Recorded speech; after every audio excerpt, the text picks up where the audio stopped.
I wonder, are we past the time of the 20-year careers? Like the level that Roglic is at, and these Jumbo Visma lads, the level of detail, the altitude training, the sacrifice that goes in, the bits that the public don't see, the toll on your family, the toll on your relationship with your missus.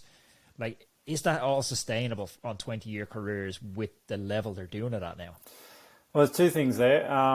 The first one, I remember Michael Rogers talking to me after, I'm pretty sure he's part of that first win by Bradley, and he just said, oh, this is going to turn into a young man sport if that's what you have to do, because he just did all the altitude camps. They had to do them all together.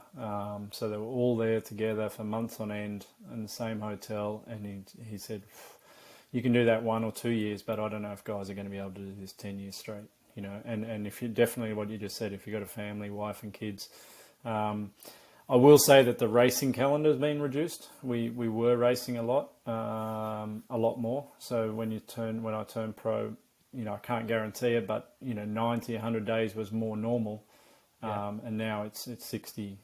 But now you have to do 90, another 70, 80 days at altitude in the season.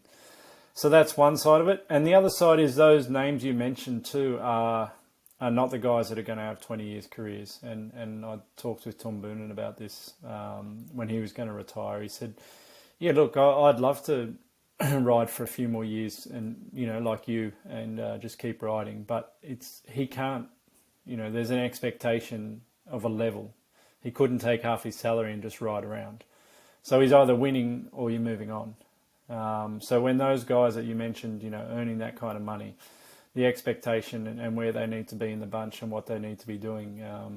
Maybe Robert Giesink, he's got a pretty long career and he's one of the last guys who's been right at the top and has been able to reinvent himself as Philip Gilbert springs to mind as well. Yeah, and Gilbert reinvent themselves as a good domestique and still be around the mark. But yeah, just it's hard for those guys that are at that level and they're on the big contracts for X amount of wins per year to then earn a bit less and just ride around. Froome reinvented himself as a domestique. Yeah. Let's see. Well, I don't know. I wouldn't write Chris off. I think he'll still surprise a few. There's a guy that's deeply motivated. So if you like this video, you should definitely check out this video because I know you're going to love it. And don't forget to subscribe to the channel.